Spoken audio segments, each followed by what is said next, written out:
Hi, I'm Caroline Leavitt. I'm the co-founder, along with Jenna Blum, who is also the CEO of A Mighty Blaze, the book initiative that was begun just when the pandemic arrived. It was meant to help independent bookstores whose doors had been shuttered, authors like me whose tours had been canceled, and readers who just wanted community and to talk to other writers. I'm really excited today because, first of all, we have a book I absolutely love with an author I love, Sari Botton's. And you may find yourself Confessions of a Late Blooming Gen X Weirdo. The book is just wonderful. So let me tell you a little bit about Sari first. Sari's a writer and editor. Her work has appeared just about everywhere important, including the New York Times, The Guardian, and more. She's a contributing editor at Catapult and the former essays editor for Long Reads. She's edited award-winning anthologies, Goodbye to All That, Writers on Loving and Leaving New York, and Never Say Goodbye. Writers on their unshakable love for New York. She teaches creative nonfiction at Wilkes University. She also publishes the newsletter Oldster, which is just great, Memory Monday, and Adventures in Journalist. So this book is already getting raves, and Sari just told me before we got on that she has interest from the showrunner about making this into a TV series. It's that great. So let's see. Catherine Texier, author of Breakup, says this is a fresh and humorous meditation on the trials and tribulations of a smart Gen X woman. Recalls Candace Bushnell's original Sex and the City essays and Helen Fielding Bridget Jones' diary. I'm going to mispronounce this name, I bet. Seja Shah, author of This Is One Way to Dance, said it's fierce and funny and about fighting back and, more importantly, speaking up. So, Sari, welcome so much. I'm so happy to have you here and see you and talk to you. Thank you for being here. Thank you for having me, Caroline. Um, I'm a big fan, and I'm so grateful that you're having me on. I'm thrilled. I'm thrilled. So I always ask writers because I always want to know the origins of a book. Like, what was something haunting you into telling these stories and putting them together in essays, or were these just essays you were writing and then you felt, you know what, this would make a great collection? What was it? So I had been working on this for years and thought it was a different book. I thought it was called Adventures in Journalism. No, I thought it was called Adventures in Divorce. Adventures in Journalism is something different. Yeah, I thought it was called Adventures in Divorce. I thought it was very much about being a child of divorce and then getting divorced. But then over the years, as I worked on these stories and also wrote other stories, I found a different through line. And that came about for me when I worked on the story in the book called My Hysterectomy, a Love Story. I had been in a fertility clinic with my husband. I was like 40 or 41. He was 43 or 44. And I just knew intrinsically that I shouldn't have been there. I knew on some level that I didn't want to be a mom, but I was afraid to know it. And while I was sitting in the fertility clinic, I heard in my head David Byrne saying, and you may find yourself in a fertility clinic, and you may ask yourself, what the hell am I doing here? And then some things changed. It wasn't a straight shot out of that waiting room. There were a lot of turns that made it very confusing for me. And what I realized as I was working on these essays was there were so many places in my life where I woke up and thought, what the hell am I doing here? And how did I get here? And so I knew then that that was the through line, which is related to being a divorced kid.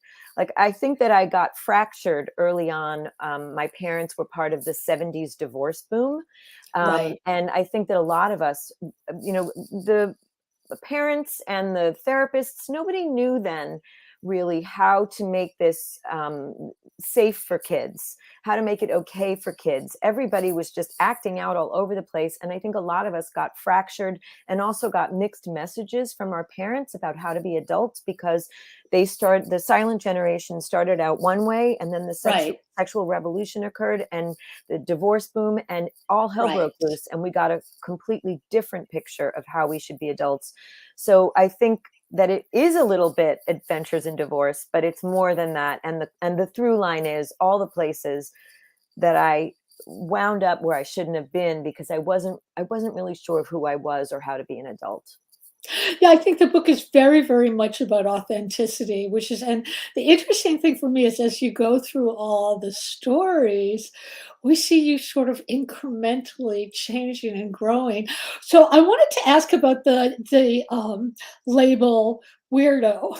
First, I want to ask you, why do you think you're a weirdo? And my second question is, why isn't it a good thing to be a weirdo? We're so bombarded all the time with messages and pressure, peer pressure and societal pressure to be a certain way and to reach certain milestones. And when you don't, you're thought of as odd or weird. But to me, it's the odd and the weird people who eventually pave new inroads and new ways of being. So can you talk about that weirdoism? Absolutely. I am reclaiming weirdo. That's why it's in the title. It's Confessions of a Weirdo, and I am owning it. I am a weirdo, but I also have learned, and one of the reasons that I think this book appeals to more people than just women my age, is that everyone thinks they're a weirdo. I've learned this in my work as an editor and as a teacher, of personal narrative. And I've also learned it out in the world. And in terms of, people are responding to this book and emailing me and saying, I'm a weirdo too. So I think everyone in their life, we're all very much like the people around us and also just a little bit different. And so I realized at a certain point that I was writing about a phenomenon that a lot of people think they are weird, and we all have our reasons why. In my case, it was, my name was just a little bit different. I have celiac, so I couldn't eat the foods that other people were eating. My dad was the cantor in the synagogue and a teacher in my school. My mother was my Sunday school teacher, so I was just a little bit different. I was a terrible athlete and failed gym in ninth grade, and everyone has their, list of reasons that they feel a little bit different from everyone else. And I present mine, but I realize that it's actually more relatable and that most people think that in one way or another, they're a weirdo. I love it. It's kind of a manifesto for embracing what's different about you. I want to talk about, you call this creative nonfiction as opposed to just nonfiction. But it's my feeling that whenever I try to write nonfiction, my memory turns around and swerves, and something I remember changes. I feel like that you can't always be 1000% objective or right about what's happened, because as you change, your memories change. So I wanted to know, like, how difficult was that for you to figure out, well, what really happened and what's part of the story that I've told so often that I believe that it's happened? And then this is a two-part question. And then I really wanted you to tell the anecdote about Martha Frankel's memoir, what she said about it. Well, as I say in the foreword, memoir is not investigative journalism. And it is really just the storyteller's perspective. And Right. I acknowledge that. I acknowledge that other people in the same room might have a completely different version of the story. I also have had the experience of my own recollections and perspective shifting over time, which is a good thing because I think I've come to a much healthier perspective on almost every story in the book. A third of them had been published before elsewhere, but they have been revised to reflect new perspective that I've gained over time, which I think is really important. Who knows if 5 years from now I'll have a completely alternate, Right. perspective. I Right. doubt it. I think I've kind of matured to the place where I really understand things differently, and that happens, which is one of the reasons that I try to get students and people I'm editing to give their work enough time, take enough time with their work and also Right. time away from their work to make sure that when they publish it, they are coming at it from a really healthy, grounded perspective. Because that really, really, really shifts over time. And also, my memory at 57, I turned 57 on Sunday, is not what it was. And I'm sure Right. there are things that I don't remember exactly as they happen. And I certainly didn't have a tape recorder running as I was going through these experiences that go as far back as, being 4 years old and singing into the garden hose and serenading the neighborhood. You know, so I acknowledge that all in the foreword, that this is not, again, investigative journalism. It's not fact checked, but it is my perspective, and yeah, it's as accurate as it can be. So I also, in the foreword, share an anecdote that I heard from Martha Frankel at the Woodstock Book Festival.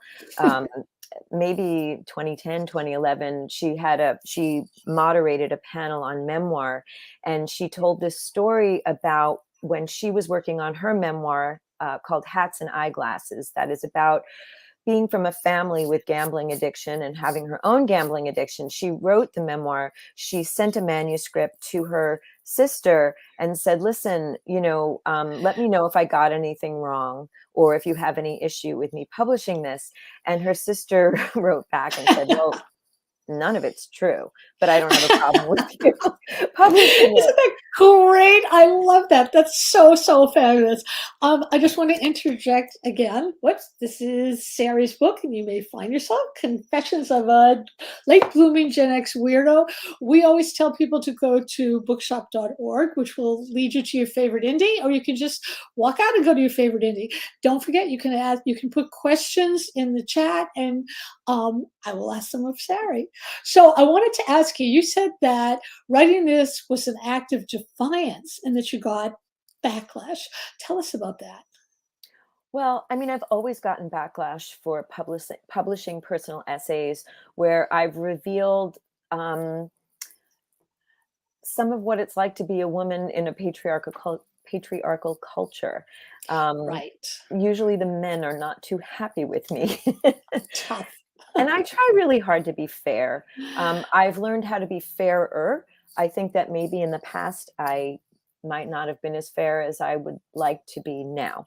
I have some new perspectives on that. But I am a woman living in a patriarchal culture, and I feel like it's really important for us to publish our perspectives and talk about what some of the ways we've been treated and marginalized. And I think that's also because of the backlash I've gotten in the past. I've been afraid. I've been afraid. I don't like it when men are mad at me. Sorry. That's conditioning. I've That's been our conditioned culture. to Yeah. really not enjoy it when men are angry with me. And sometimes um, I'm right to speak up, but I was raised years ago in the 60s, 70s, and 80s when there wasn't this perspective. So I've got this deep conditioning. But so it took a lot for Right. me to say, no, I am going to say these things. I'm going to speak up. That's right. And I've got a whole section, the middle section, where I talk about some of my experiences with dating. And I also talk about, being married too young. And I talk about some of the men and how they treated me. And it took a lot of courage, and courage that I didn't always have, to put that out there. Let's talk about a lot of these stories about women. Most women who grew up in 50s, 60s, 70s, 80s were always raised to seek and give what it takes to get approval. And when I was in college, all the women were like fighting for women's rights and all this stuff. And I fear that things are not getting much better in society now. And I really worry about that. What's your take on all this? I mean, it's like with The Handmaid's Tale, it feels like America is turning into Gilead. And it's not just men who are pushing that agenda. There are a lot of women who are pushing that too, that women should be housewives, you should have kids, you should not have a career. If you get pregnant, you have the baby and you raise it. And to me, it makes me really uneasy. Oh, completely. I mean, we are really experiencing an enormous backlash to Yeah. whatever progress we've made. And what I've realized is that this is going to be a lifelong, um, in my lifetime, we'll probably have to keep fighting. And it might be for eternity. You know, the people who got the most power centuries ago, you know, Christian, white, mostly men, around the globe, have not been happy about other people, women, people of color, Right. queer people.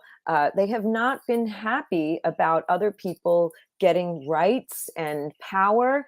And I think every time we rise up, they're going to, you know, present a backlash. And so, you know, I've realized this with anti-Semitism, Right. you know, and also racism, and, you know, all the isms. They're going to always be alive and well, unfortunately. Like, I've really realized that these are lifelong battles. Every time we think we've won, we have to remember to stay vigilant, because there's only so much things can really change without a huge, huge backlash Right. Right. It from just, the it just, people in power. Yeah. and the people in power who most The often rich, are men. you know, the rich, white, mostly men, Christian, these are people who have dominated culture for centuries, millennia. They are not going to just let other people have power. So it's always going to Right. require courage to stand up and speak up. Can you tell the story of how your dating morphed into meeting your husband, which is a wonderful story, and especially since it seems like you hit the jackpot with a partner with him? I really did hit the jackpot. My husband Brian and I are so well matched. We are. It's also the easiest relationship I've ever had in my life. I didn't know you could have easy romantic relationships. Everyone, I thought it was my job to endure difficult relationships and, you know, turn difficult men into, you know, acquiescent, lovely people. And I had this wonderful, wonderful therapist who I refer to in the book as Kieran. I also refer to Right. him as the swashbuckling shrink, because he was this rugged, outdoorsy man who was no BS. He was like a real crackerjack, and he would help me make fun of myself. It was a way to see my behavior that was not threatening. You know, he would get me to laugh at the choices I was making. And so he asked me, he actually, as my homework, he made me do online dating in 2003. He was Oh, like, look, you go out there and you just keep picking the same person.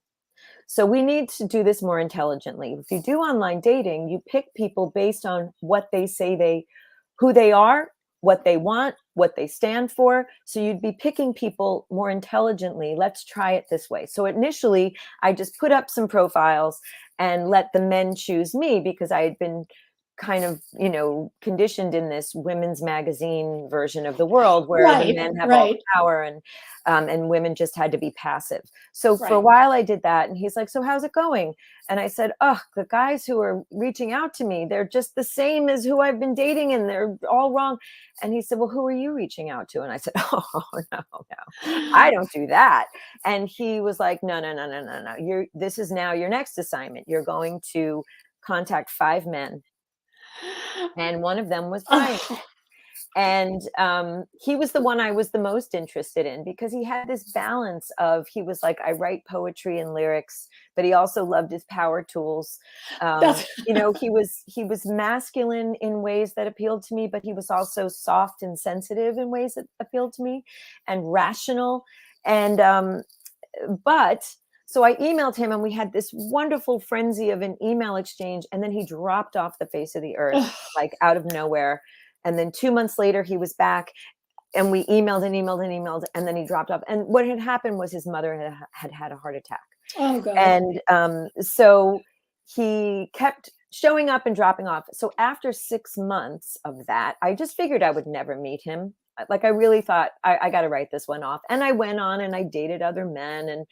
And then one day I was jogging and I saw him. He was standing outside of his car trying to figure out how far it was from a church. You know, was he far enough to park? It was, you know, that That alternate right, side right, parking right. ban that we all were doing. And I recognized him from his photo. And here I was jogging. I had no makeup on. All my clothes were like torn and mismatched. And like, was I going to say hello?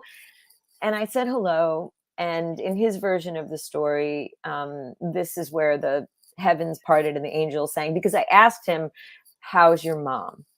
And yeah. Oh, And so then I got home and he had called me. He had my phone number for 6 months and had never used it. So he called me, and then the next day we had our first 2 dates, and we've been together ever since. And I mean, I'm not going to say we've never had any problems. Obviously, we're two people, but we've been together for 19 years now. We've been married for 17 of them, and it's been a joy. I feel so fortunate. We are so well matched, and yeah. there's something lovely about long-term relationships.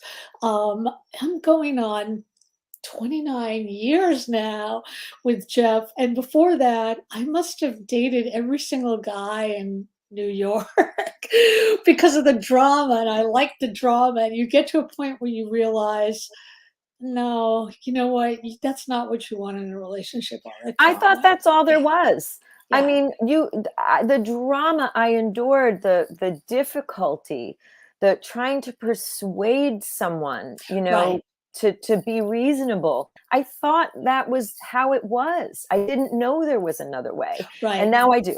And I Now you always do. tell people, I often advise people. I'm also known as a yenta. I've introduced 5 couples who've gone on to marry, and I've become someone who can maybe show people that it can be done. And I enjoy doing that. I love that. That is really great. Do you do anybody in Santa Fe? I have a friend. Ah, If I don't you know know anybody, anybody let me there, know. but yeah. Okay. So I want to ask about the whole thing about writing personal stuff because, as a writer, I always feel like you have to really dig deep until you're bleeding on the page because when you make it so personal, that's when it becomes universal. It's almost like the writer's like the canary in the mines. So what I wanted to ask is while you were writing all this very personal stuff, was there ever a point where you felt, oh my God, this is so personal. I can't do that. And when you reach that point, how did you get beyond it? Well, years ago, I used to err on the side of publishing stuff that was so personal and unprocessed. And I think that's the key, unprocessed, that I'm so glad you can't find a lot of that online now. Because some of those websites have disappeared, and thank the Lord, thank the goddess. um, because I didn't yet know how important it was to really process your experience, and beyond that, get to the place where you're sharing a lot of personal detail, but then you're pulling back on those details Right. so that you are really sharing common phenomena. It is no longer just about you and the people in the story. And I put this book through 2 additional rounds of revision to get it to that place, because I realized it was supposed to come out in June 2021. And I realized it was not at that place. I did not feel comfortable publishing That's it interesting. as it was. It also turned out that in June 2021, I got mononucleosis. I was sick with it for Oh, 6 months. So the universe had other plans for me. that's And right. it's a good thing that I waited, and I put it through 2 more rounds. I contacted my editor and I was like, you know what? I need to really scrub this of anything that doesn't really need to be in there for the reader.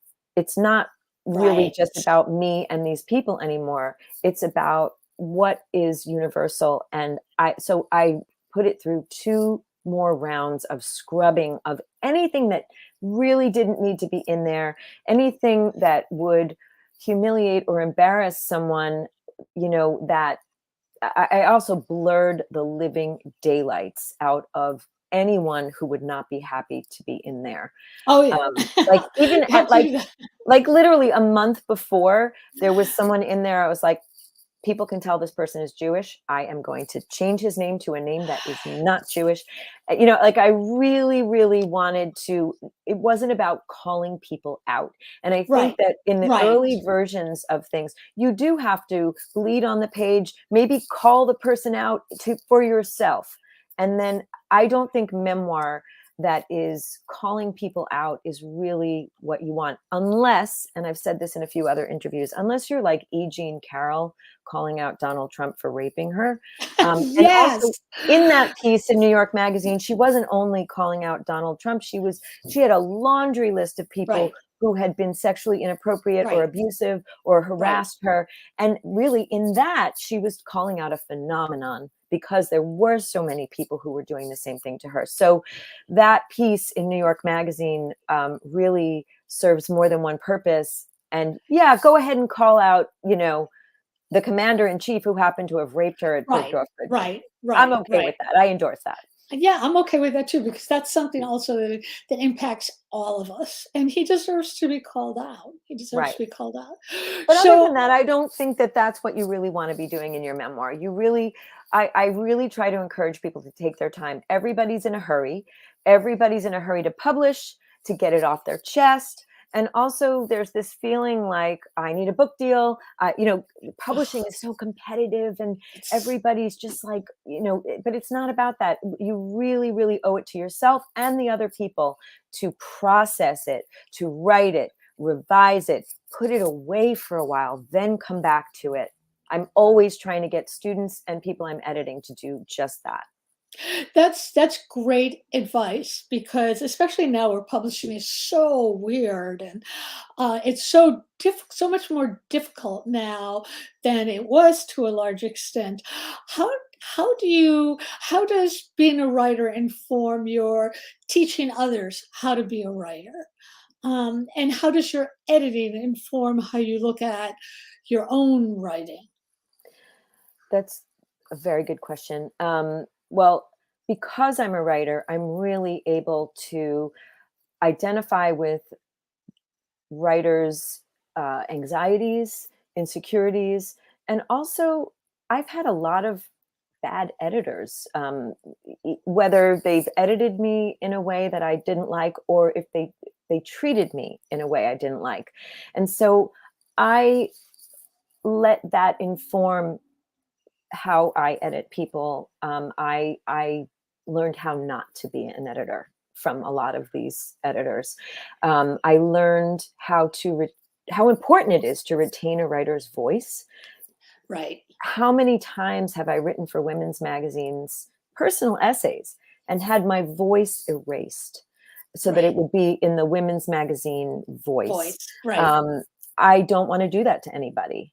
So my editing of people's pieces is very collaborative. I invite people to push back. I invite them to tell me what is really important to them. And there are some places where I'll negotiate and I'll say, well, the way you have this sentence constructed, it's not serving you. It's not conveying what you're trying to say. What if we did it like this? So I really try to win writers' trust.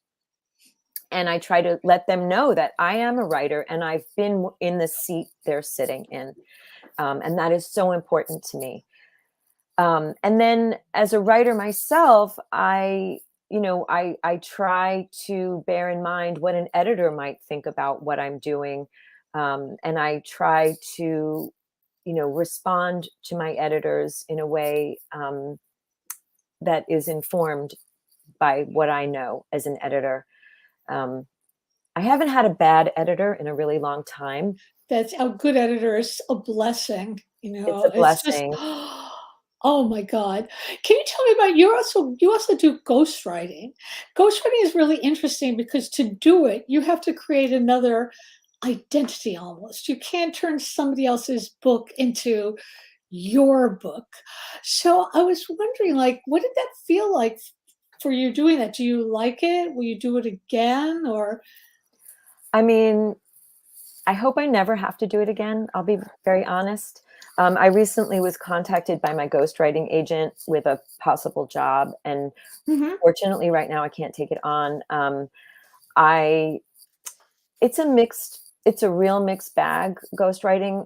Sometimes it's been an honor to help someone find their voice and tell their story, an important story.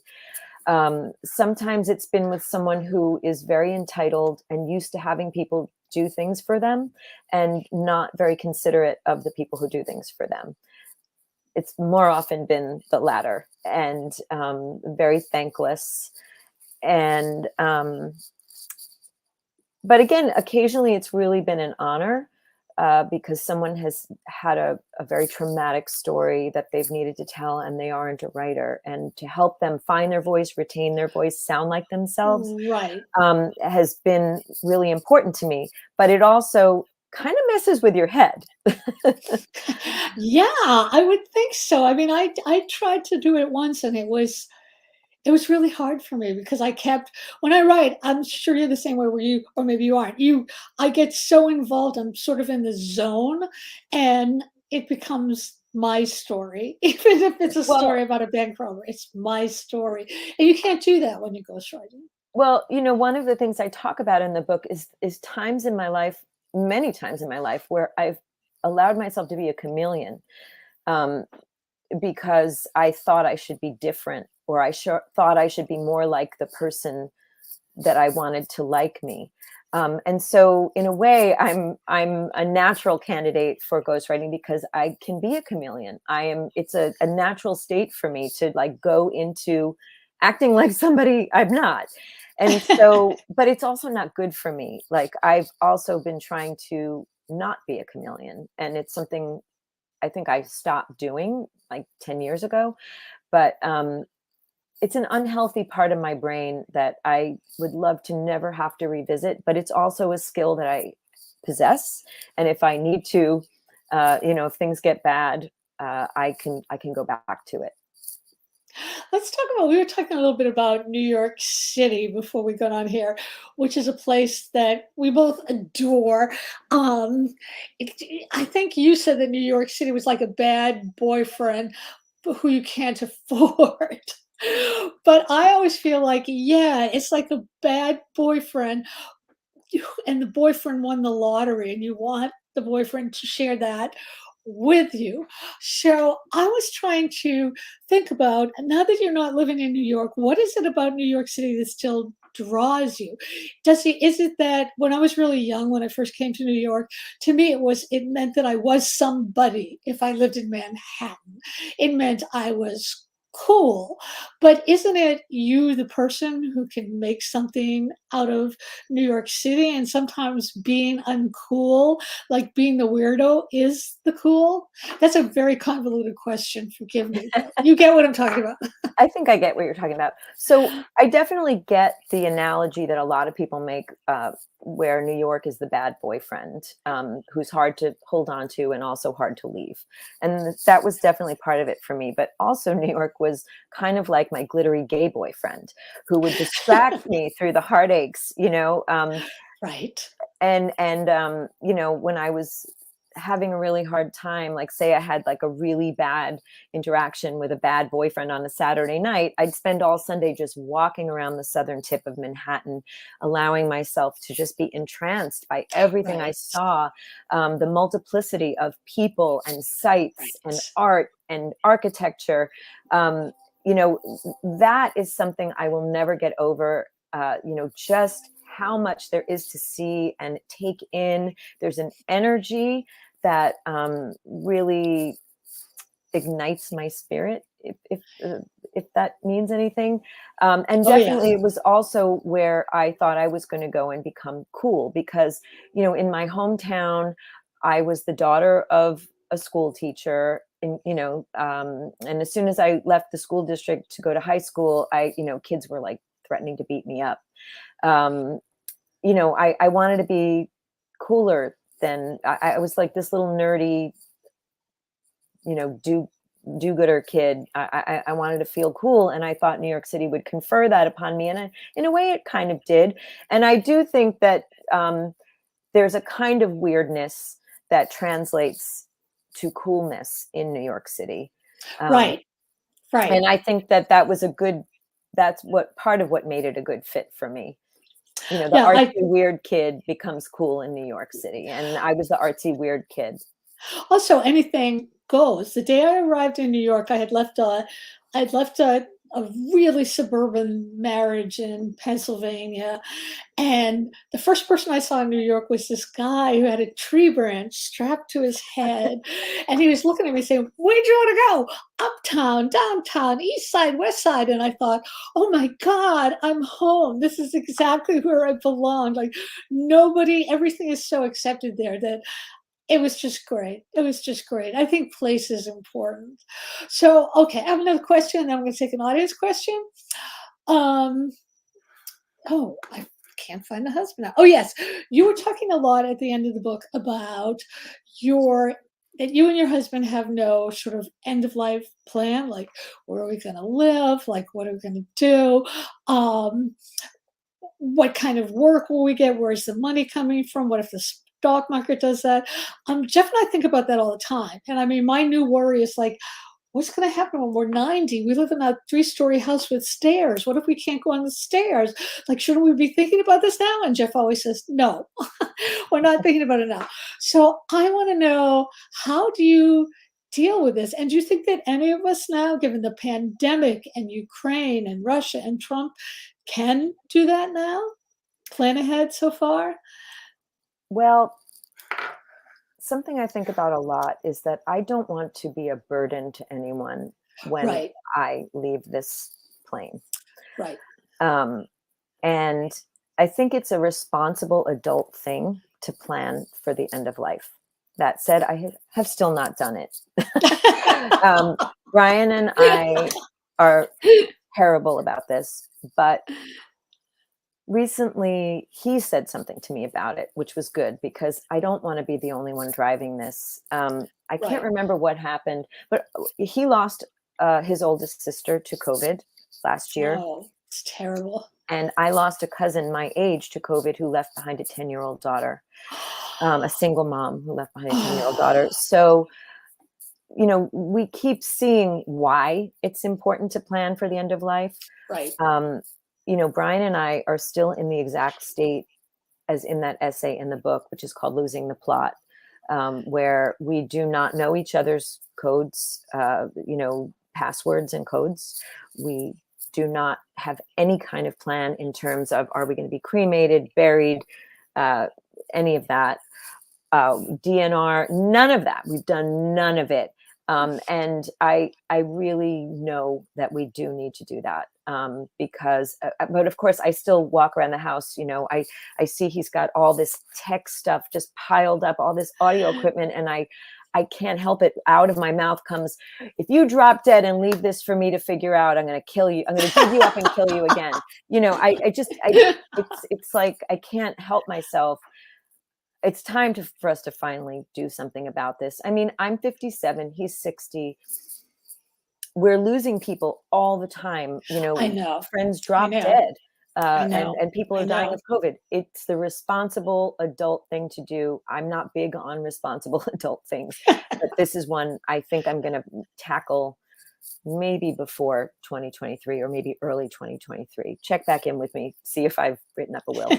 Do you have an image of yourself as an old woman? I mean, how do you see yourself in your 80s and 90s? What do you think you'll be doing? My God. Well, first of all, I can't afford to live past like January right now. So I don't know how I'm going to do that. I, yeah, I mean, I do. I do. I hope I'll still be cool and artsy and weird. Like, I don't see myself suddenly becoming like who the old ladies were when I was, you know, a Right, child. right. I don't think I'm going to suddenly become some demure little old lady. But I'm watching my parents age and I see what's happening to them. And I'm actually very concerned because I don't have children and I don't know who's going to take care of Brian and me. We're going to have to take care of each other. And then one of us, you know, is probably going to die before the other. But I think I'm going to get more arthritic. Prediction. I'm going to become more arthritic and brittle, and my memory is going to be worse. And I should probably prepare for it.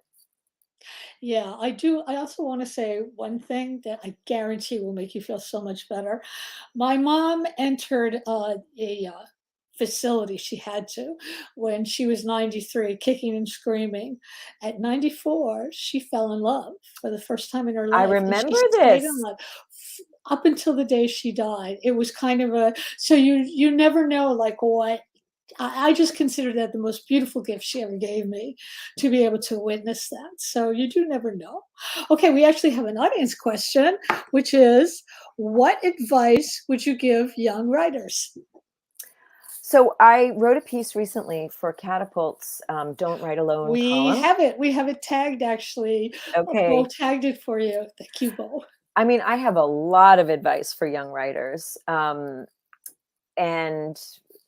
uh, one is to take your time. Like, don't be in a rush. No matter what you're writing, realize that it's a process and it takes time. I remember someone saying to me when I was like 26 or 27, it's a process and you have to surrender to the process, because I was in a hurry. It was a mentor of mine. Right, And I right, remember being like, oh, no, you know, process schmocess, like I really did not want to take my time. I wanted to right. I wanted to be a wonderkind, if that's how Yeah. you pronounce that word. And no, slow down. There was a guy I worked with. We were both 23. We were working at Women's Wear Daily, and he was so jealous of Bret Easton Ellis for publishing his first novel at what, 22. And this guy was like, I'm not going to publish my novel before 23. Oh, for fuck's sake. But you know what? He died at 36 and he never published. And what I realized somewhere along the way was that, like, I'm alive. And as long as I'm alive, I have time to work That's right. on my writing and develop my writing and get it to where I feel good about publishing That's it. So right. that's number one. If you read that piece I wrote for Catapult, you will quickly learn that when I was young, if you were older than me and had more power than me, I would do whatever you told me to do, including, and this is in the book, I got a call from a phone scammer who told me I won a Cadillac. And that all I Yes, had to do was great send piece. $850, and then they would send the Cadillac to me. And I had this idea that I was going to trade in the Cadillac at Potamkin on 11th Avenue and use the money to pay for my MFA. So Oh my God. yes, I did mail a check for a bank of money order or something for $850 to Las Vegas. And of course, after that, promptly, the person stopped. The phone number stopped working. Of course, it was, not real. But I took a lot of bad advice. Also from, I mean, the biggest bad advice I took was from a headhunter who was mostly filling jobs at trade magazines. And I went to this person who dissuaded me from trying to find the kinds of jobs I wanted, because she had a particular kind of job to Right, fill. And the right. first offer I got through her was for a pest control trade magazine, Oh. like for exterminators. And I almost took the job. And then I got a better offer from an intimate apparel trade magazine. And I landed in the world of trade magazines for like 9 years. It Oh took me boy. so long to get out of there. I got branded as a trade writer. Right, Um, and so I don't know, think about who is giving you the advice they're giving you, and do they have what's in it for them. An accountant right, told me a few years ago, anytime you take advice from someone, first think about whether they have any sort of monetary interest in you right. doing what they are asking you to do. Of course, I got that advice much too late. What else would I say? I mean, patience and process, really, really important. Back when there was XO Jane, especially with personal writing, I'm sure that there'll be like another XO Jane that crops up someday where they're publishing half-baked personal essays, and paying you $25 for them and keeping your rights for the rest of your life. It's very alluring when you're an unpublished writer to find Right, anyone who will publish you. right. think twice, take your time. Also be careful what you sign on for, in terms of giving your rights to other people. That's great advice. Publications. That's really great, great advice. We're actually out of time. So I want to show this gorgeous cover again, and you may find yourself Confessions of a Late Blooming Gen X Weirdo, bookshop.org, or your favorite indie. You want to buy all of Sari Botton's books. I want to thank everybody who's been here. I want to thank our wonderful producer and writer, Bo Ellis, and I especially want to thank Sari for being here, for writing such a phenomenal book, and for being so much fun to talk to. And so we'll see you all next week. Thank you so much for having me. It was really a joy to be on here. Thank you so Thank much. you. Stay on for a second, Sari. Okay, bye everybody.